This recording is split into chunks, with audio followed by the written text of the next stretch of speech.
दिवस को लेके और गुरुजी के सत्संगों को आधार बना के ये साबित करना, ये प्रमाणित करना, हर तरीके से हर भगतात्मा के मन में ये दृढ़ विश्वास बैठाना कि धरती पे यदि कोई परमेश्वर है, कोई भगवान है, कोई परमात्मा है तो केवल सतगुरु रामपाल जी महाराज जी हैं। इनके अलावा किसी भी अन्य परमात्मा की किसी भी लोक में कोई हमें कल्पना नहीं करनी है। हमने यहाँ तक भी नहीं सोचना है कि भाई सतलोक में कोई कबीर नाम से भगवान बैठा है और यहाँ जो हमारे गुरुजी हैं वो उस कबीर भगवान के भेजे हुए एजेंट हैं, उनके भेजे हुए प्रतिनिधि हैं, उनके भेजे हुए संत हैं। ये भी अगर हमने सोच लिया तो पुण्यात्माओं मार खा जाएंगे। जबकि हकीकत ये है कि जो परमेश्वर सतलोक में बैठा हुआ है वही परमेश्वर अपना दूसरा रूप बना के अपने तेजोमय शरीर के ऊपर हल्का ओवरकोट पहन के संत रामपाल जी महाराज जी के स्वरूप का आज इस धरती पे प्रकट है। जब ब्रह्मा विष्णु महेश कई कई रूप बना सकते हैं, जब दुर्गा अपने 8 रूप बना सकती है, जब काल भगवान 1000 रूप बना सकता है, अक्षर पुरुष 10,000 रूप बना सकता है, तो पुण्यात्माओं ये तो सारी सृष्टि का रचनहार है।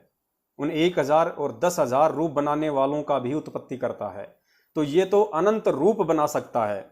इसके लिए कौन सी बड़ी बात है। तो आज वही कबीर परमेश्वर जो सतलोक में भी बैठा हुआ है, जो ऊपर के लोकों में भी बैठा हुआ है, जो पाताल लोक में भी किसी न किसी रूप में बैठा हुआ है, अन्य लोकों में भी किसी न किसी संत महात्मा के रूप में अपना ज्ञान प्रचार कर रहे हैं, आज वही परमेश्वर सतगुरु रामपाल जी महाराज जी के रूप में 8 सितंबर 1951 के दिन साक्षात इस धरती पे आप और हमारे सामने विद्यमान है, वो प्रकट है और हिसार की छोटी सी जेल में बैठा हुआ है। और हिसार की छोटी जेल में बैठ के बाहर हम जो इस काल भगवान की 21 ब्रह्मांड रूपी इस बड़ी जेल में बैठे हुए हैं, वो उस छोटी जेल में बैठ के बड़ी जेल में बैठे हुए हम कैदियों की रहनी और करनी को देख रहा है कि मेरे से इतना ज्ञान लेने के बाद ये कितना समझ पाए मुझे और कितना मुझे पहचान पाए, और मेरे सतलोक जाने के बाद में किस प्रकार से ये आत्माएं मेरे इस मार्ग पे चलेंगी और आने वाली आत्माओं को चलाएंगी। ये छोटी सी हमारी ये परीक्षा हो रही है।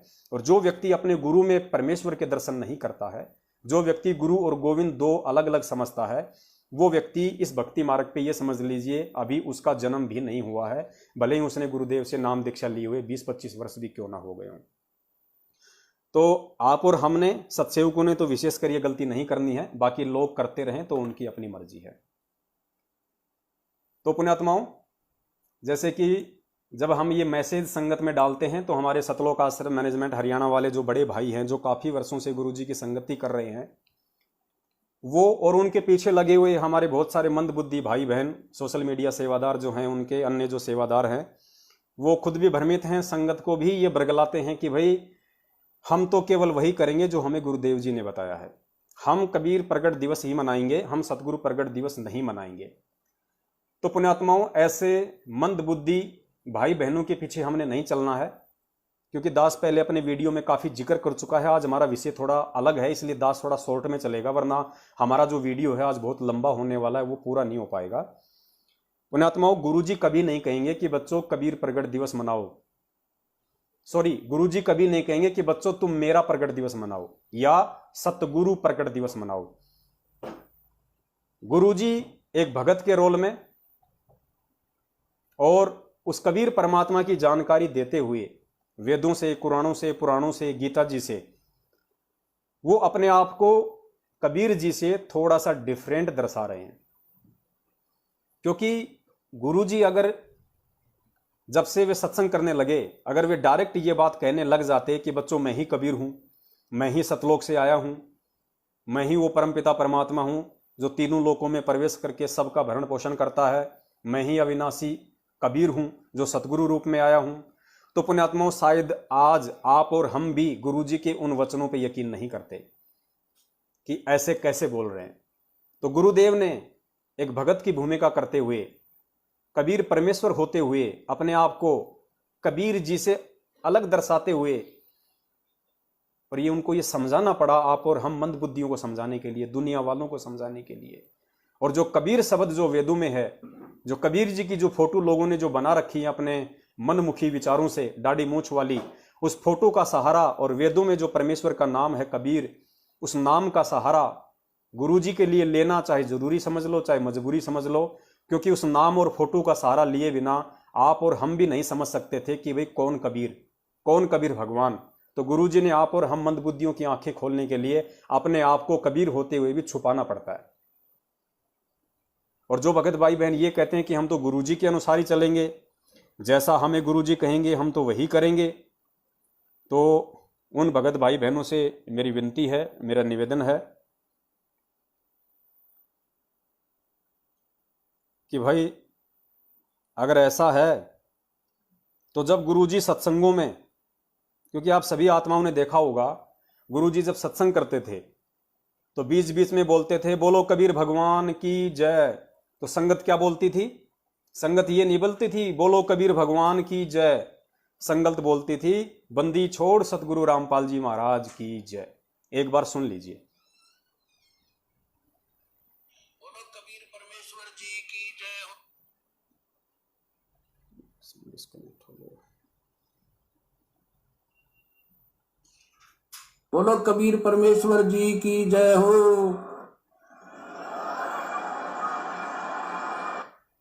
बोलो कबीर परमेश्वर जी की जय हो।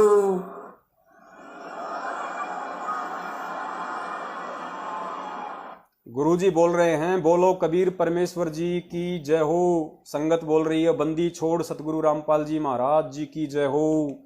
तो बताइए पुण्यात्माओं, संगत को क्या हम गलत ठहरा सकते हैं? क्या हम संगत को यह कह सकते हैं कि तुम सबका तो नामखंड हो गया? तुम गुरुजी तुम्हें जो बोलने का आदेश दे रहे हैं कि बोलो कबीर परमेश्वर की जय, तुम वो क्यों नहीं बोल रहे? तुम गुरु के वचन की पालना क्यों नहीं कर रहे? गुरुजी तो बोल रहे हैं कि बोलो कबीर परमेश्वर की जय, और तुम बोल रहे हो कि बंदी छोड़ सतगुरु रामपाल जी महाराज जी की जय। तो ये गुरु वचन की तो अवहेलना हो गई ना। लेकिन गुरुजी ने क्यों नहीं बोला किसी को कुछ? गुरुजी ने क्यों नहीं कहा कि बच्चों मैं तो कबीर परमात्मा की जय बोलने के लिए बोल रहा हूं, तुम मेरी जय क्यों बोल रहे हो? क्योंकि वो खुद साक्षात कबीर परमेश्वर है।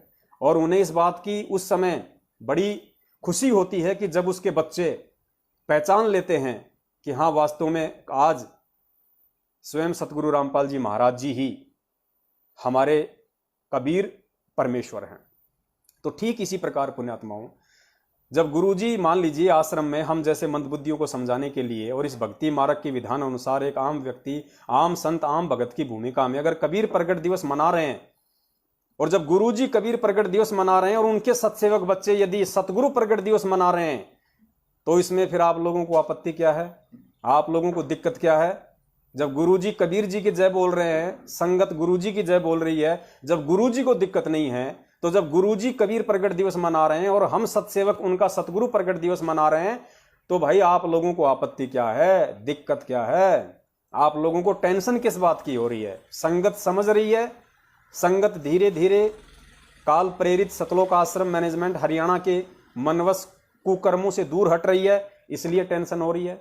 आप लोगों ने जो धर्म को धंधा बना रखा है, बेचारी संगत को ज्ञान से दूर ले जाके मनमुखी रूप से जो आपने संगत को जो चलाया हुआ है, कभी राजनीति करवाते हैं, कभी क्या करवाते हैं बेचारे भोले भक्तों से। अरे अगर ये सारे कुकर्म अगर हमने करने होते तो राम रहीम के पंथ में जाके नाम लेते, आसाराम से जुड़ते, निरंकारी पंथ में जुड़ते, राधा स्वामी पंथ में जुड़ते। ये पूर्ण परमात्मा सतगुरु रामपाल जी महाराज जी से जुड़ने की क्या जरूरत थी अगर इस पंथ में आके भी हमने अगर ये गंदी राजनीति का हिस्सा बनना होता? और तुम जैसे लोगों का हम क्या विश्वास करें? तुम जैसे लोगों की हम क्या बात माने? जब हमारा कबीर परमात्मा, जब हमारा गुरुदेव साक्षात वो सारी सृष्टि का रचनहार कबीर परमेश्वर जब हमें शिक्षा दे रहा है कि बच्चों आपने भगत बन के रहना है और गंदी राजनीति से हमारा कोई रिश्ता नहीं। हमारा गुरुजी साक्षात कह रहे हैं, स्पष्ट कह रहे हैं, सुनिए गुरुजी के मुकम्मल से। गुरुजी कह रहे हैं कि बच्चों हमारा राजनीति से और राजनेताओं से किसी प्रकार का कोई संबंध नहीं है। हम धार्मिक व्यक्ति हैं और हम धार्मिक संस्था चलाते हैं। फाइनल हमारे लिए बिल्कुल फाइनल हो गया गुरुजी के इस सत्संग आधार से। अब बताओ हम तुम जैसे लोगों का क्या सम्मान करें? क्या हम तुमको इज्जत दें? क्या हम तुम्हारी बातों का अनुसरण करें? हम तुम्हारे तानाशाही फरमानों को क्यों माने? जब गुरुजी कह रहे हैं कि हमारा राजनीति और राजनेताओं से कोई संबंध नहीं है, हम धार्मिक व्यक्ति हैं, हम एक धार्मिक संस्था चलाते हैं, और तुम उसी गुरु की आड़ में आज राजनीति करवा रहे हो। कभी बीजेपी को वोट, कभी कांग्रेस को वोट, कभी आरक्षणबाजी, कभी दिखला, कभी फलाना। सुनिए पूज्य गुरुदेव जी के मुख कमल से। हमारा किसी से विरोध नहीं है, हम ना किसी राजनीति को इच्छा रखते हैं किसी राजनीतिक व्यक्ति से, ना राजनीति में हमारा हिस्सा है। हम एक धार्मिक संस्था चला रहे हैं और पूरे विश्व में जाएगा, इसको कोई रोक नहीं सकता। जैसे दोबारा हमारा किसी से विरोध नहीं है, हम ना किसी राजनीति को इच्छा रखते हैं किसी राजनीतिक व्यक्ति से, ना राजनीति में हमारा हिस्सा है। हम एक धार्मिक संस्था चला रहे हैं और पूरे विश्व में जाएगा, इसको कोई रोक नहीं सकता। जैसे तो बताओ पुण्यात्माओं, ऐसे लोगों का हम क्या यकीन करें जो लोग हमारे बाप के आदेश के खिलाफ, हमारे बाप के सत्संगों के खिलाफ, हमारे परमपिता परमेश्वर के भक्ति विधान और संविधान के खिलाफ, हमारे पूज्य गुरुदेव जी के भक्ति मर्यादाओं के खिलाफ, जो आज काल के एजेंट बन के हमारी भक्ति नष्ट करवाने के लिए, हमारी मर्यादाओं को खंडित करवाने के लिए और हमारे परमपिता परमेश्वर के विधान के खिलाफ आदेश देकर पीले पर्चे निकाल के इन कोऑर्डिनेटरों के माध्यम से, इन मंदबुद्धि फर्जी नामदान केंद्र वालों के माध्यम से बताओ हमसे राजनीतियां करवा दी, आरक्षणबाजियां करवा दी, तो पुण्यात्माओं हम इनका क्या यकीन करें और क्यों यकीन करें? हम कोई बाध्य नहीं है, तुम अपनी राह चलो, जैसे तुम कर्म करोगे तुम्हारे परिणाम तुम्हारे सामने होंगे, जैसे कर्म हम करेंगे वैसे कर्म परमेश्वर हमें देगा। तो हमने पुण्यात्माओं भेड़ बन के नहीं चलना है, ये भेड़ और बकरियों की छटनी का समय है। आपने पिछली वीडियो में बाइबल के जो पास्टर थे ईसाई धर्म के, आपने उनका भविष्यवाणी देख ली कि 2 कलीसिया बनेंगी, संगत के 2 ग्रुप होंगे और ये भेड़ और बकरियों के छटने का समय चल रहा है। बहुत सतर्क होकर चलने की आवश्यकता है हमने। और गुरुदेव ने हमें किस कदर इस भक्ति मार्ग पर, इस भक्ति मार्ग पे गुरुदेव ने हमें कितना पारखू, हमें कितना सजग होकर चलने की शिक्षा दी है, हमने उस चीज को भूलना नहीं चाहिए। गुरुदेव क्या चाहते हैं?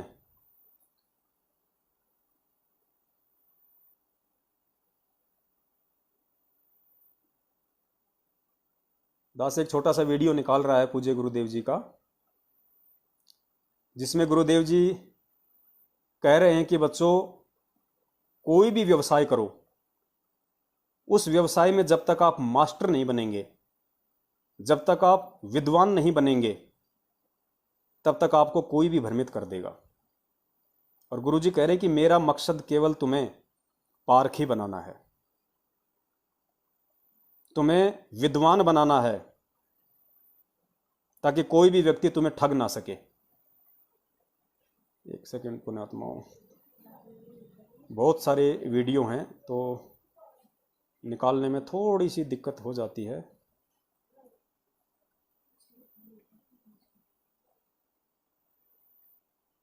सुनिए परमपिता परमेश्वर सतगुरु रामपाल जी महाराज जी के श्रीमुख कमल से कि गुरु जी तो हमें क्या बनाना चाहते हैं और सतलोक आश्रम मैनेजमेंट हरियाणा हमें किस गंदगी में लेके जा रहा है। गुरु जी हमें भक्ति का मास्टर बनाना चाहते हैं, भक्ति का विद्वान बनाना चाहते हैं, ज्ञान से इतना परिपूर्ण करना चाहते हैं ताकि हमें कोई ठग ना सके, हमें कोई भ्रमित ना कर सके। ब्रह्मा विष्णु महेश भी आ जाएं तो गुरु जी कहते हैं मेरे बच्चे भ्रमित नहीं हो सकते। इन संतों की महंतों की तो बात ही छोड़ दो, और जबकि पुण्यात्माओं संत महंत और ब्रह्मा विष्णु महेश तो बहुत दूर की बात है। बेचारी भोली संगत को तो खुद के भगत भाई बहन समझे जाने वाले इन काल एजेंट सतलोक आश्रम मैनेजमेंट हरियाणा वालों ने, गुरु जी के कलयुगी बेटा बेटी भाई बंधु पत्नी रिश्तेदारों ने, और इन 2 कौड़ी के फर्जी नामदान केंद्र और गांव गांव गली गली में धर्म को धंधा बना के अपना पेट पाल रहे इन कोऑर्डिनेटरों ने ही भ्रमित कर दिया। जबकि सुनिए गुरुदेव क्या कहते हैं। और इस मार्ग पे यदि कोई थोड़ा सा ज्ञानी बनने की कोशिश करता है, कोई अगर सच्चाई को समझ के इनसे सवाल जवाब करता है, गुरुजी ने हमें जो पाठ पढ़ाया भक्ति का, कोई भगत अगर उसको आधार बनाता है तो कहते हैं तू तो ज्यादा ज्ञानी बन रहा है, तेरा तो नाम खंड हो गया। अरे हमारे बाप ने हमें जो ज्ञान दिया, उस ज्ञान आधार से यदि हम चलने की कोशिश कर रहे हैं तो इसमें नाम खंड वाली कौन सी बात होगी भैया। इससे तो हमारा बाप बहुत ज्यादा खुश होगा, प्रसन्न होगा, क्योंकि हमारा बाप खुद कह रहा है कि बच्चों जब तक तुम मास्टर नहीं बनोगे तब तक तुम्हें कोई भी भ्रमित कर देगा। तो भाई सत्सेवक तो मास्टर बनने की दिशा में आगे बढ़ रहे हैं और तुम लोगों का नाम खंड करने की दिशा में आगे बढ़ रहे हो। अब ये नहीं चलेगा, ये चूहा बिल्ली का खेल बहुत पुराना हो चुका है, ये कहीं और जाके खेलो। संगत में अब तुम्हारी दाल नहीं गलने वाली है। अब संगत में परमेश्वर की ज्ञान आधारी आत्माएं जन्म ले चुकी हैं। सुनिए पूज्य गुरुदेव जी का आदेश। जो भी हम जिस भी व्यवसाय के अंदर हम प्रवेश करते हैं उसका ज्ञान हमें पूरा होना चाहिए, तभी हम उस व्यवसाय में सफल होते हैं। ये भी एक सौदा है, ये राम नाम का सौदा है, राम नाम का बिजनेस है।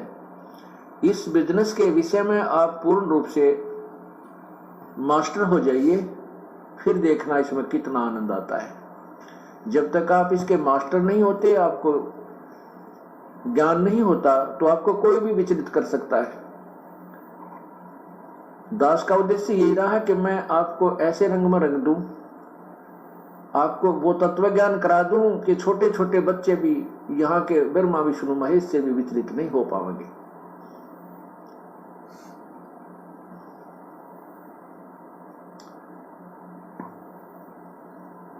और यहाँ के छोटे मोटे संत पंतों की तो कहनी क्या है, वो तो हमारे भक्तों को टस से मस कर ही नहीं सकते।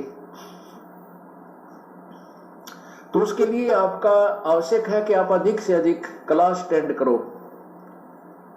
अधिक से अधिक सत्संग में आइए और ये सत्संग सुनिए। और मान लीजिए आप नहीं आ पाते हो तो इस सत्संग की हमने सीडी बनाई हुई होती है, कैसेट बनी होती है, ऑडियो भी, वीडियो भी, MP3। हम पूरी कोशिश करते हैं कि ये ज्ञान जन जन तक पहुंचे। और जो बच्चा किसी सत्संग में नहीं आ सका, क्लास अटेंड नहीं कर सका, तो वो अपने घर बैठ के उस होम टास्क कर ले, उस कमी को पूरा करे। अवश्य सत्संग सुनना चाहिए। घर पर भी आप बैठ करके 1 घंटा प्रतिदिन नियम बनाइए कि एक CD स्वयं देखिए और बच्चों को भी दिखाइए। और साथ में यदि आसपास के आपके पड़ोस में कोई ऐसा है जिसके पास ये सुविधा उपलब्ध नहीं है, उनको भी आमंत्रित कर लीजिए। और तो पुण्यात्माओं, परम पिता परमेश्वर जी का ये फाइनल आदेश जो अभी आपने सुना उनके मुख कमल से, उसके बाद हमें किसी भी व्यक्ति के आदेश की आवश्यकता नहीं होनी चाहिए भक्ति मार्ग में, क्योंकि भक्ति मार्ग में गुरु का आदेश फाइनल है। यदि हमने गुरुदेव के मुख कमल से सुन लिया या गुरुदेव के सत्संग रूपी आदेश हमने सुन लिए, तो गुरुदेव कह रहे हैं कि बच्चों ये भक्ति भी एक बिजनेस है राम नाम का, और जब तक आप इस बिजनेस में मास्टर नहीं हो जाओगे, विद्वान नहीं हो जाओगे, तब तक तुम्हें कोई भी भ्रमित कर देगा। तो सत्सेवक तो इस राम नाम के बिजनेस के मास्टर बनने की दिशा में आगे बढ़ रहे हैं भाई। गुरुजी के सत्संगों का निष्कर्ष निकालने का प्रयास कर रहे हैं, गुरुदेव ने सत्संगों में जो संकेत किए हैं उनको समझने का प्रयास कर रहे हैं, और अपने दूसरे भगत भाई बहनों को सोशल मीडिया के माध्यम से हो चाहे लाइव साध संगति के माध्यम से हो समझाने का प्रयास कर रहे हैं। तो बताओ इसमें गुरुद्रोही वाली बात क्या हो गई? अब ये तो ये लोग बोल नहीं सकते कि भाई सत्सेवकों के कारण जो संगत समझ रही है और ज्ञान को आधार बना रही है, उसके चलते हमारा धार्मिक धंधा ठप होता जा रहा है। लोग हमें ज्योति पाठ का पैसा नहीं दे रहे, क्योंकि सत्सेवकों ने बता दिया गुरु जी के सत्संग सुना सुना के कि गुरु बिन माला फेरते, गुरु बिन देते दान, गुरु बिन दोनों निष्फल है, चाहे पूछो वेद पुराण। कुपात्र को अगर 1 रुपया भी दोगे, आने वाले समय में तुम्हारी किस्मत में कांटे चुभेंगे चुभेंगे, क्योंकि तुमने सुपात्र सतगुरु को छोड़ के और इन कुपात्र लोगों को जो उनकी आड़ में धर्म को धंधा बनाए बैठे हैं, इनको तुमने दान धर्म का पैसा दे दिया, तो वो आपको परेशानियां पैदा करेगा ही करेगा। तो पुण्यात्माओं, हमने इस प्रकार से गुरुदेव के ज्ञान को आधार बना के चलना है। और हमारा आज का जो विषय है वो सतगुरु प्रकट दिवस को लेके है, क्योंकि पुण्यात्माओं देखो, जैसे हमारे भाव होते हैं वैसे ही परमात्मा हमारे साथ में होते हैं, चाहे विचारों में हो, चाहे सत्संगों में हो, कैसे भी हो, परमेश्वर उसी तरीके से हमारे साथ में होते हैं। तो आपके जैसे भाव होंगे, आपके भाव यदि कबीर परमेश्वर जी की फोटो में है, तो परमेश्वर आपको उसी रूप में आके दर्शन देंगे, उसी रूप में परमात्मा आपके कुछ काम आपके संस्कारवश पूरे करेंगे। यदि आपका भाव, आपकी पूर्ण लगन श्रद्धा अपने पूज्य गुरुदेव में है, तो जिस रूप में आज पूज्य गुरुदेव जी आए हुए हैं, जिस रूप को आप सुपीरियर मानते हो, जिस रूप के ऊपर आप डिवोटी हो, जिस रूप के अलावा आप अन्य किसी भी रूप को नहीं मान सकते जब तक इस पृथ्वी लोक पे हैं आप, तो परमात्मा आपको सतगुरु रूप में आके ही आपके सारे काम सारेगा, आपको दर्शन देगा, सारे काम करेगा। तो ऐसी ये घटना है, अभी कुछ दिन पहले की बात है कि दास के, आप सबको पता है कि दास के घर पे एक बिल्ली थी, छोटी सी जिम्मी। तो दास को अभी अचानक से ये पिछले 10-15 दिन पहले दास को रूम चेंज करना पड़ा, तो दास उसको भी उस रूम पे लेके चला गया। फिर दास ने दूसरे दिन वो रूम भी खाली करना पड़ा, क्योंकि परीक्षाएं हैं पुण्यात्मा हमारी, काल हमें तोड़ने की पूरी कोशिश करता है। तो दूसरे दिन वहां से भी मेरे को रूम खाली करना पड़ा, क्योंकि एक बिल्ली थी, एक छोटा सा एक शेरू था जिसको अपन डॉगी कहते हैं, तो वो दोनों वहां मैं साथ लेके चला गया। छोड़ नहीं सकते भाई, परमेश्वर की आत्माएं हैं, मालिक ने जिम्मेदारी दी है। अगर दास के साथ परमात्मा ने उनका कोई कनेक्शन जोड़ा है तो भाई पिछले जन्म में मैंने उनका खा रखा है, जो इस जन्म में परमात्मा उनको खिला के अपना ऋण उतरवा रहा है। तो छोड़ के तो जा ही नहीं सकते, सोपन में भी नहीं सो सकते, चाहे मकान खाली हो या ना हो। जहां जाएंगे उनको तो साथ लेके जाना ही है। तो दास दोनों को साथ लेके चला गया। अब जिसका मकान लिया था, मेरी गलती ये हो गई कि मैंने उसको बताया नहीं पहले, क्योंकि हमारे दिमाग में ऐसा कुछ था ही नहीं कि भाई वो ऐसे भी नाराज हो सकती है। तो मकान जो मालकिन थी उसने कहा, भाई तूने ये क्या कर दिया? मैंने कहा जी क्या हुआ? बोला ये कुत्ता भी है, बिल्ली भी है, मेरे को तो इनसे बड़ी नफरत है, और भाई तू तो मकान खाली कर। मैंने कहा बिल्कुल जी आंटी जी, आज रात को तो रहेंगे, बाकी कल मैं कोई दूसरा मकान देख लूंगा। लड़ना झगड़ना हमारा मकसद है नहीं, प्यार प्रेम से दास ने बोला। कोई माथे में त्योड़ी डालने की आवश्यकता भी नहीं है, क्योंकि परमेश्वर हमारे साथ में। दास दूसरे दिन सुबह उड़ते गया, दूसरा मकान देखा, परमेश्वर ने दिलवा दिया, दास ने मकान चेंज कर दिया। अब सुबह सुबह सैर सपाटे पे वो बिल्ली चली गई और हमने मकान खाली करना, तो हमने मकान भी खाली किया। और दास जो है अपने छोटे बच्चे को वहां पे छोड़ के आ गया मोटरसाइकिल देके कि भाई तू ध्यान रखना, 2-4 घंटे यहाँ रहे, जैसे ही वो आए महारानी उसको लेके आ जाना। अब वो बेचारे बैठे रहे 2 घंटे 4 घंटे, शाम हो गई नहीं आई, तो फिर मैं जाके उनको ले आया। फिर 2-4 दिन हम वहाँ गए कि भाई पता नहीं वो बाद में आ जाए। हमने उनको भी फ़ोन किया कि भाई वो जैसे ही वो आ जाए आप हमारे को फ़ोन कर देना, नंबर दे दिए, हम उसको ले जाएंगे। 5-7 दिन बीत गए, वो नहीं आई। तो थोड़ा सा मन में हो जाता है पुण्यात्माओं कि भाई वो कहाँ होगी, क्या होगा। अगर जैसे मान लीजिए अगर आंखों के सामने अगर कोई चीज़ अगर मर जाए, जब तो हमारे मन में संतुष्टि हो जाती है कि भाई कोई बात नहीं, मर गई, अब हमारा उससे कोई संबंध नहीं। लेकिन क्योंकि वो बच्ची थी तो हो सकता है दास को ये था कि भाई वो जैसे वो घर का रास्ता भूल गई हो, नया नया मकान चेंज किया था, हो सकता है किसी और ने उसको पकड़ लिया हो सकता है छूट छाट के आ जाए। तो ऐसा 2-4 दिन थोड़ा थोड़ा दिमाग में चलता रहा। तो रात को दास सोया हुआ था। दास में परमपिता परमेश्वर सतगुरु रामपाल जी महाराज जी आए और परमेश्वर ने दास को आशीर्वाद दिया और कहा कि बेटा चिंता करने की कोई आवश्यकता नहीं है, और बेटा उसने शरीर छोड़ दिया है। गुरुदेव ने कहा कि बेटा उस बिल्ली ने शरीर छोड़ दिया है और चिंता की तो कोई बात ही नहीं है बेटा। बड़े प्यार से कहा गुरुजी ने। और गुरुजी ने कहा कि बेटा वो तो बहुत सारा भक्ति धन लेके गई है, यानी वो आरती सुनती थी, सत्संग सुनती थी, परमेश्वर के भजन सुनती थी। तो परमेश्वर ने कहा कि बेटा वो तो बहुत सारा भक्ति धन लेके गई है, क्योंकि परमेश्वर का विधान है कि जहां मालिक की वाणी चलेगी वहां पे पशु पक्षी तो छोड़िए, पेड़ पौधों तक पे भी परमेश्वर की वाणी का असर होता है, और उनको भी परमात्मा पेड़ पौधों को भी उस योनि से छुड़वा के मानव जन्म दे देता है। तो परमात्मा के कहने का मतलब था कि बेटा अब उसको अगला जन्म जो है मानुष का मिलेगा, वो तो बहुत सारा भक्ति धन लेके गई है। तो दास को परमेश्वर ने निश्चिंत किया। क्यों निश्चिंत किया? क्योंकि दास अपने परमपिता परमेश्वर के प्रति समर्पित है।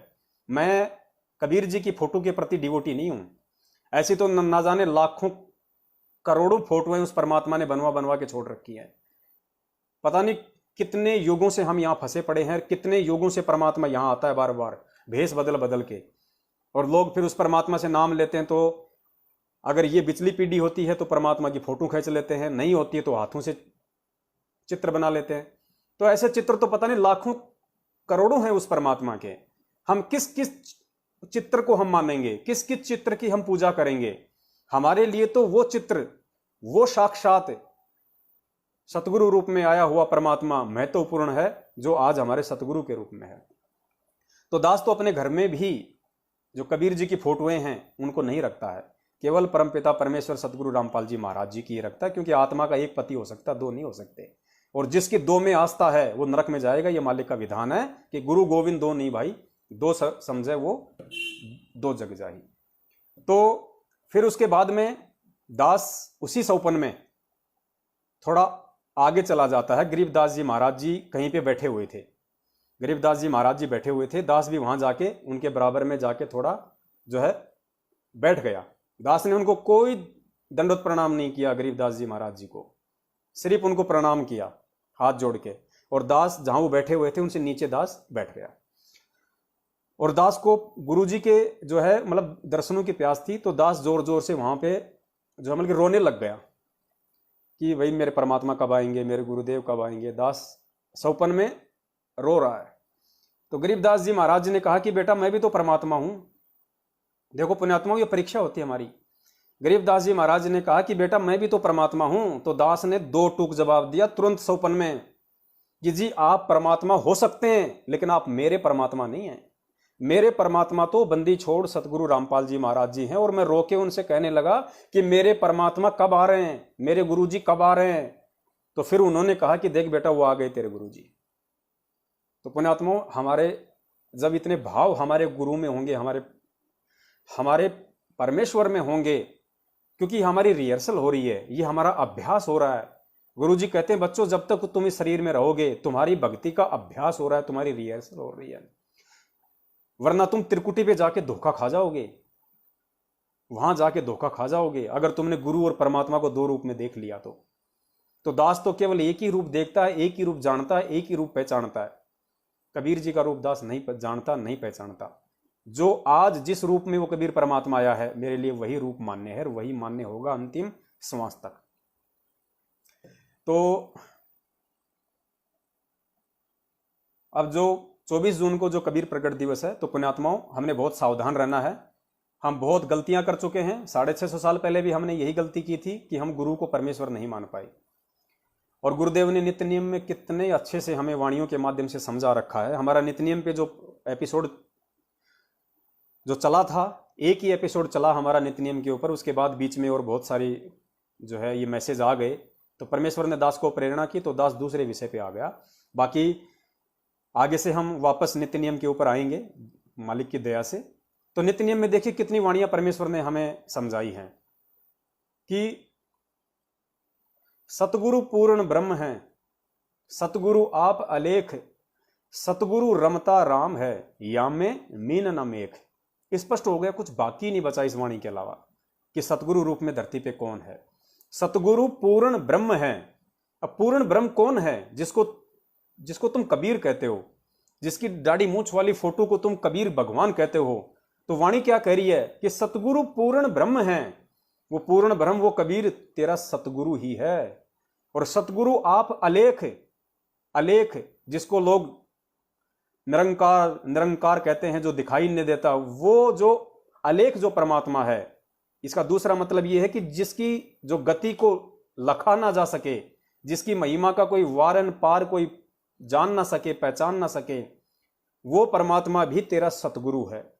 सतगुरु पूर्ण ब्रह्म है, सतगुरु आप अलेख, सतगुरु रमता राम है। रमता राम यानी भ्रमण करता हुआ, कभी किसी संत रूप में, कभी किसी साधु रूप में, कभी किसी जिंदा महात्मा के रूप में। तो कह रहे हैं सतगुरु रमता राम है। ये नहीं कहा कि कबीर रमता राम है, कि आज वो कबीर परमात्मा जो तेरे सतगुरु रूप में आया है, यही वो असली कबीर परमेश्वर है जो रमता राम है, जो सेकंडों में कहां जाके कौन से रूप में प्रकट हो जाए, सेकंडों में कहां जाके कौन से रूप में प्रकट हो जाए, कि तेरा सतगुरु ही रमता राम है। याम में मीन ना मेख, इसमें कोई भी दो राय नहीं है, जरासी मीन मेख भी नहीं है इसमें जरासी भी झूठ मत मान लेना।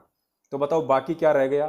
फिर हम उसी कबीर परमात्मा की 650 साल पुरानी कागज की फोटो का प्रकट दिवस मना के क्या आज उस जिंदा रूप में, सतगुरु रूप में कबीर परमेश्वर के होते सहते, क्या हम उस जिंदा सतगुरु रूप की तौहीन नहीं कर रहे? क्या हम अपने सतगुरु की बेइज्जती नहीं कर रहे? क्या हम अपने सतगुरु को गाली नहीं दे रहे? कबीर जी की एक फोटो की कबीर प्रकट दिवस मना के। फिर दूसरी वाणी में परमात्मा ने बताया सतगुरु आदि अनादि है। अब बताओ, आगे की वाणी तो छोड़ दीजिए, ये आदि और अनादि जो शब्द हैं ये काफी हैं। सतगुरु आदि अनादि है। आदि यानी सबसे पहले वाला, अनादि जिसका कोई अंत ही नहीं। अब बताओ, अब आदि अनादि तो कबीर परमेश्वर होता है, पूर्ण परमात्मा होता है। तो यहां पे सतगुरु के लिए आदि अनादि शब्द का यूज क्यों किया गया? क्योंकि वो कबीर सतगुरु रूप में खुद ही है। अपने आत्माओं, ये गरीबदास जी महाराज जी की जो वाणियां हैं, आप इनको ये ना समझिए कि ये गरीबदास जी महाराज जी ने जब उनको कबीर परमात्मा मिले थे तो उन्होंने अपने सतगुरु के रूप में ये वाणियां बोली हैं। नहीं, गरीबदास जी महाराज जी कोई बच्चे नहीं थे, खुद कबीर परमात्मा ही थे। और उन्होंने ये वाणियां आज आप और हमारे लिए बोली हैं। उन्होंने जो ग्रंथ लिखा था उसका तो अनुवाद भी नहीं किया था उन्होंने उस समय, ताकि लोग उसको समझ सकें। उन्होंने आज आप और हमारे लिए उस ग्रंथ की रचना की कि जिस प्रकार एक भगत के रोल में मैं खुद कबीर परमात्मा गरीबदास जी महाराज के रूप में, और दूसरा रूप में वो कबीर बन के आया, लीला करी परमात्मा ने। देखो आप और हमारे लिए परमात्मा कैसे कैसे डबल रोल करता है, कैसे कैसे सो छल छिद्र करता है परमात्मा।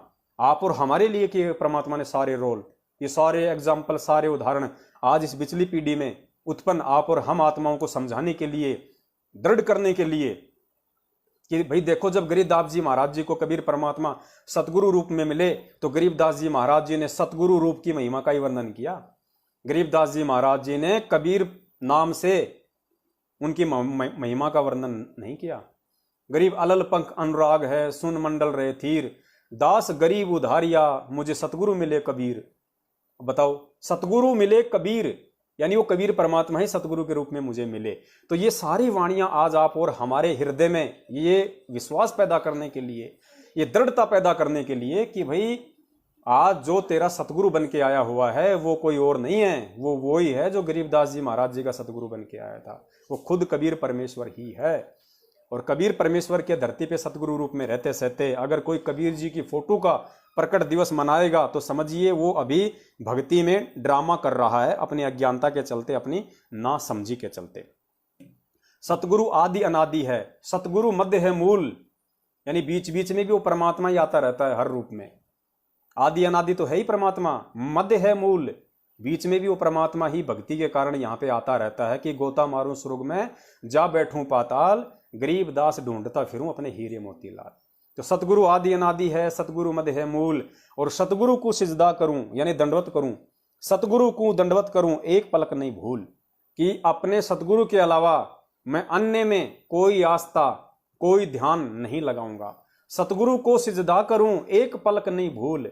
अब बताओ, जब आप अपने गुरु को एक पलक भी नहीं भूलोगे तो कबीर जी का स्मरण कहां से आ गया, कबीर जी का ध्यान कहां से आ गया? आपके पास समय नहीं है कि सतगुरु को सिजदा करूं एक पलक नहीं भूल। जब एक आंख झपकने तक का टाइम भी हमें गुरु के अलावा किसी दूसरे भगवान या दूसरे संतों महंतों के बारे में सोचने के लिए मना कर दिया गया है, तो कबीर जी के बारे में हम क्यों सोचें, उनकी फोटो के बारे में क्यों सोचें? एक पलक नहीं भूल का मतलब है पुण्यात्माओं, ऐसा नहीं कि हम गुरु जी को जो है मतलब याद करते रहें। एक पलक नहीं भूलने का मतलब है किसी भी रूप में हम गुरु जी के संपर्क में रहें।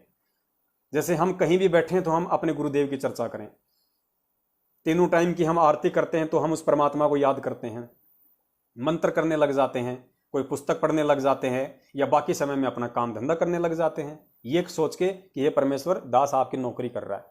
तो ये शब्द कह के जब आप वो काम धंधा शुरू करोगे कि हे पूज्य गुरुदेव, दास आपकी नौकरी कर रहा है, तो जितनी देर आप उस काम पे हो और आपको उस परमात्मा का ध्यान नहीं आ रहा तो भी आपको परमात्मा अपने ध्यान में रखेगा। तो ये होता है कि एक पलक नहीं भूल, यानी फालतू की बातों के लिए भगत के पास सिवाय मंत्र, आरती, रमैणी, साध संगति, भगत भाइयों बहनों से बातचीत या परमात्मा के सत्संग, इनके अलावा फालतू की चीजों के लिए कोई समय ना होना एक पलक नहीं भूलना होता है। तो पुण्यात्माओं, फिर उसके बाद में बहुत सारे एग्जाम्पल हैं। वैसे तो परमात्मा ने लगभग 20 से 25 वीडियो पिछले 2 वर्षों से सतगुरु प्रकट दिवस के ऊपर सत्सेवकों को निमित्त बनवाए हैं, संगत में वायरल करवाए हैं, क्योंकि सन 2019 से हम लोग ये सतगुरु प्रकट दिवस मनाते आ रहे हैं। तो बहुत सारी वीडियो परमेश्वर ने बनवाए हैं। तो हम उन ज्यादातर जो सबूत हम दिखा चुके हैं, जो प्रमाण हम दिखा चुके हैं, आज हम उनको ज्यादा सामने नहीं रखेंगे। कुछ नए सबूत, नए प्रमाण हैं जिनको हम सामने रखेंगे और उनको आधार बना के हमने अपने मन में ये दृढ़ विश्वास और अपने सतगुरु देव जी के प्रति वो समर्पण भाव लेके आना है। तो देखिए पुण्यात्माओं, आज आप और हम तो उस पूर्ण परमेश्वर के भगत हैं, सतगुरु रामपाल जी महाराज जी के भगत हैं। ये हमारा सौभाग्य है कि वो परमेश्वर तत्वदर्शी संत के रूप में धरती पे प्रकट है, आया हुआ है, हमें अपना ज्ञान दे रहा है, हमारी हर आवश्यकताओं को जो जायज हैं परमात्मा उनकी पूर्ति कर रहा है। और इतना ज्ञान दे दिया, हर प्रकार के जो ग्रंथ हैं उनसे परमात्मा ने सार निकाल के दे दिया, अपनी पहचान करवा दी, कहीं कोई गुंजाइश नहीं छोड़ी है रति भर भी कि हम उनको पहचान ना पाएं कि सतगुरु रामपाल जी महाराज जी के रूप में आज कौन है। उसके बाद भी यदि हम उनको नहीं पहचान पा रहे हैं, मन में कोई दोष है, तो पुण्यात्माओं ये हमारी अज्ञानता है, ये हमारे कमजोर भक्ति संस्कार हैं। इसके लिए हमने कुछ जो पात्र हुए हैं आज से पहले, चाहे वो महाभारत के पात्र हों, चाहे रामायण के पात्र हों, और उन्होंने ये तत्व ज्ञान ना होने के बावजूद भी अपने भगवान के प्रति, अपने गुरु के प्रति जो समर्पण भाव दिखाया है, जो जितने वो डिवोटी थे, जो आस्था, जो लगन, जो विश्वास, जो दृढ़ता उन्होंने अपने भगवान के प्रति दिखाई है, जिनके वो संपर्क में थे डायरेक्ट, जिनको ये भी नहीं पता था कि सतगुरु क्या होता है और गुरु क्या होता है। हम बात करें रामायण के एक पात्र हनुमान जी की, बजरंग बली जी की, तो बजरंग बली जी श्री रामचंद्र जी को अपना भगवान मानते थे, अपना इष्ट मानते थे, जबकि सबको पता है कि बिना गुरु के मोक्ष नहीं हो सकता। चाहे ये गलती चाहे उस समय चाहे बजरंग बली ने की हो या चाहे किसी और ने की हो, लेकिन फिर भी पुण्यात्माओं तत्व ज्ञान ना होने के चलते भी उन आत्माओं का अपने भगवान के प्रति कितना समर्पण भाव था। अगर हम उससे भी थोड़ी सी यदि हम शिक्षा ले लें तो आज हमें समझने में देर नहीं लगेगी कि हमने अपने सतगुरु के प्रति किस कदर न्योछावर हो जाना चाहिए। ये तत्व ज्ञान लेने के बाद, ये पूरी सृष्टि रचना समझने के बाद, सारे विश्व के सभी धर्म ग्रंथों का सार समझने के बाद। तो आप रामायण का एक छोटा सा प्रसंग है, जब हनुमान जी सीता जी की खोज करने के लिए लंका में गए और उनको पकड़ के रावण के पास पेश किया गया, और रावण ने पूछा कि भाई तुम कौन हो, कहां से आए हो, खर या खल क्या बोलते हैं वानर को। तो हनुमान जी का जो जवाब था वो पुण्यात्माओं एक ऐसा जवाब है कि आज वर्तमान में यदि कोई भगत होगा, वास्तव में कोई संस्कारी आत्मा होगी, तो झट से उसके दिल में चोट लगेगी कि भाई तत्व ज्ञानहीन होने के कारण यदि हनुमान जी इतने दृढ़ हो सकते हैं अपने भगवान पे, अपने इष्ट पे, तो हमें तो साक्षात वो कबीर परमात्मा सतगुरु रूप में धरती पे आके मिल गया है, हमें कितना डिवोटी हो जाना चाहिए। हनुमान जी से जब पूछा रावण ने कि तुम कौन हो, कहां से आए हो, तो हनुमान जी ने क्या कहा? हनुमान जी ने कहा, जबकि हनुमान जी को अच्छे से पता था कि रामचंद्र जी कौन हैं, क्योंकि हनुमान जी भी रुद्र अवतार थे, एक तरीके से रामचंद्र जी के बराबर की पावर, यानी शंकर जी के अवतार थे, क्योंकि ब्रह्मा विष्णु महेश तीनों भाई हैं, और रामचंद्र जी विष्णु अवतार लेके आए हुए थे और हनुमान जी शंकर जी के अवतार के रूप में थे। तो देखिए किस प्रकार हनुमान जी ने उसको जवाब दिया, ये मालूम होते हुए भी कि रामचंद्र जी कौन, विष्णु भगवान, जो तीनों लोकों का स्वामी, विष्णु का अवतार रामचंद्र है। उसके बावजूद भी जवाब में रामचंद्र जी ने तीनों लोकों का स्वामी किसको बताया? विष्णु भगवान को नहीं बताया, जिसके वो वर्तमान में संपर्क में था, उस समय रामचंद्र जी के संपर्क में था, रामचंद्र जी को अपना स्वामी मानता था, रामचंद्र जी का वो भगत था।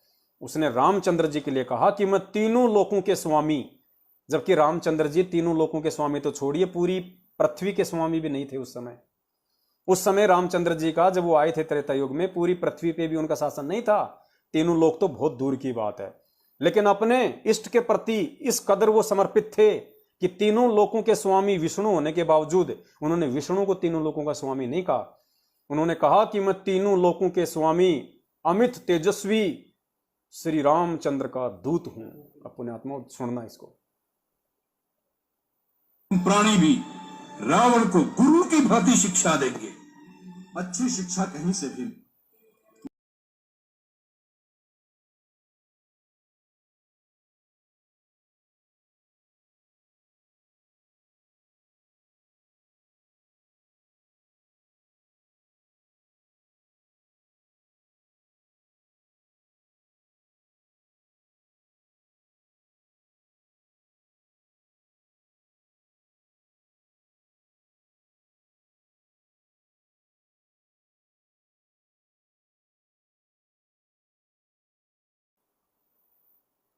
पुण्यात्माओं को यदि मैं समझ में आया हो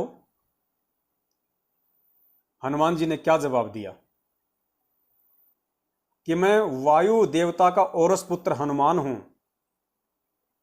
और मुझे ना तो किसी इंद्र आदि देवता ने भेजा है यहां, ना मुझे भगवान विष्णु ने भेजा है, मुझे तो तीनों लोकों के स्वामी, अमित तेजस्वी, परम शिरोमणि भगवान श्री राम ने भेजा है, मैं उनका दूत हूं। तो पुण्यात्माओं, आज हम, जबकि रामचंद्र जी विष्णु के अवतार थे, उनकी पावर में, विष्णु की पावर में रात दिन का अंतर था, लेकिन आज आप और हमें यह अच्छी तरीके से मालूम होते हुए भी कि इस पूर्ण परमेश्वर कबीर साहिब को अपने अवतार भेजने की आवश्यकता नहीं है, अपने अंश अवतार सर्जन करने की आवश्यकता नहीं है, क्योंकि यह समर्थ है, यह स्वयं ही अवतरित होके आता है, भेष बदल के आता है। अगर कोई ये कहे कि संत रामपाल जी महाराज कबीर जी के अवतार हैं, तो पुण्यात्माओं मुझे ये बता दो कि आज से पहले कबीर जी ने यहां पे अपने अलावा अपने किस दूत को भेजा, किसको भेजा आज से पहले परमात्मा ने? त्रेता में परमात्मा सत्सुकृत रूप में स्वयं आए, सतयुग में परमात्मा सत्सुकृत रूप में खुद आए, त्रेता में परमात्मा मुनिंदर रूप में आए, द्वापर में परमात्मा करुणामय रूप में आए, 650 साल पहले परमात्मा अपने वास्तविक नाम कबीर नाम से आए, 250 साल पहले आदरणीय गरीबदास जी महाराज जी के रूप में आए, और आज सतगुरु रामपाल जी महाराज जी के रूप में आए हुए हैं। और हम, ये सोचने की बात है, मैं तो इतना सोचता हूं कि जो लोग उनका जन्मदिन मनाते हैं, उन लोगों को शर्म क्यों नहीं आती अपने आप को सतगुरु रामपाल जी महाराज जी का भगत कहते हुए, और दुनिया को पुस्तक बांटते समय यह कहते हुए कि हमारे गुरुजी पूर्ण परमात्मा कबीर साहब है, कबीर साहब के अवतार हैं। उनको शर्म क्यों नहीं आती ये बातें बोलते हुए? अरे विचार करने की बात है, हम जिस काल भगवान के लोक में यहां रह रहे हैं, जो 21 ब्रह्मांड का स्वामी है काल, क्या आपने आज तक कभी सुना है कि जब से काल सतलोक से यहां आया है, क्या उसने कभी किसी मां के गर्भ से जन्म लिया है? क्या दुर्गा ने कभी, अनंत युग बीत गए, करोड़ों युग बीत गए, क्या दुर्गा और काल ने कभी किसी मां के गर्भ से जन्म लिया है? जबकि एक ब्रह्मांड का विनाश होने के बाद इनका भी शरीर छूटता है। उसके बाद गुरुजी ने बताया कि ये दोनों दूसरे ब्रह्मांड में कबीर परमेश्वर की आशीर्वाद से युवा रूप में प्रकट होते हैं, दोनों के दोनों, और अन्य जीवों को परमात्मा बीज रूप में पहले वहां पे रख देता है। और दुर्गा और काल का शरीर छूटता है, इनको बड़ा दुख होता है, बड़ा कष्ट होता है, जैसे सांप अपनी कैंचली छोड़ता है। और फिर परमेश्वर के आशीर्वाद से उन्होंने एक विधान बना रखा है, दूसरे ब्रह्मांड में युवा रूप में काल और दुर्गा दोनों प्रकट हो जाते हैं, किसी मां से जन्म नहीं लेते। तो बताइए, जब उस कबीर परमेश्वर का एक छोटा सा नौकर काल भगवान, उसके दरबार का कुत्ता, जो उनको संज्ञा दी गई है, जब उस परमेश्वर का एक छोटा सा नौकर काल भगवान और दुर्गा जब किसी मां के गर्भ से जन्म लेके नहीं आते, तो पुण्यात्माओं, अगर आप गुरु जी को कबीर जी भी नहीं मानते हो, तो कम से कम कबीर जी का अवतार तो मान लो कि कबीर जी के भेजे हुए संत हैं। तो कबीर जी का भेजा हुआ संत कितना पावरफुल होगा?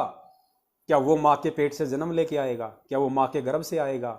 अरे लीला तो परमात्मा ने ऐसी करनी पड़ती है सूक्ष्म रूप में। अगर ये लीला भी नहीं करता, तो फिर आप और हम जैसे मंद बुद्धियों को ये तत्व ज्ञान देने का और 27 साल से रात को 2-2 बजे तक आंखें फाड़ के सत्संग करने का क्या फायदा? अगर ऐसे ही चमत्कार करके परमात्मा ने 650 साल पहले की तरह अगर किसी तालाब पे अगर प्रकट होके आना होता, तो फिर ज्ञान देने की आवश्यकता क्या थी? ये ज्ञान इसीलिए दिया है कि परमेश्वर को ज्यादा माथापच्ची ना करनी पड़े, अपने आप को जादूगर ना कमाना पड़े। क्योंकि आज इस कलयुग में, इस वैज्ञानिक युग में, अगर परमात्मा अगर पहले की तरह अगर प्रकट होके आ जाए, तो पहली बात तो कोई आज इतने चतुर इंसान हो गए, काल ने इतनी बुद्धि भ्रष्ट कर दी, कोई यकीन नहीं करेगा। 650 साल पहले किसी ने यकीन नहीं किया। और अगर कोई मान भी ले तो कहेंगे कोई सेवड़ा है, कोई जंत्र मंत्र करने वाला है, भाई ये तो कोई जादूगर टाइप का आदमी है, उसको भगवान फिर भी नहीं मानते। इसलिए परमात्मा ने सूक्ष्म रूप में और दुनिया को उनकी दृष्टि में लीला करते हुए ऐसा दिखाया कि जैसे वो इंद्रो माई के गर्भ से पैदा हुए हैं, सेम टू सेम जैसे आदरणीय गरीबदास जी महाराज जी आए। लोगों को यह लगा कि गरीबदास जी महाराज जी रानी मां के गर्भ से आए हैं, क्योंकि लीला परमात्मा ऐसी करते हैं, जब वो काल भगवान तक को यहाँ पे धोखा देता है तो आप और हमारे जीवों की क्या औकात जो हम उनकी लीलाओं को समझ लें। लेकिन उस परमेश्वर ने आप और हमें ज्ञान दे के इतनी दया अवश्य की कि हम समझने के लायक बन सकते हैं।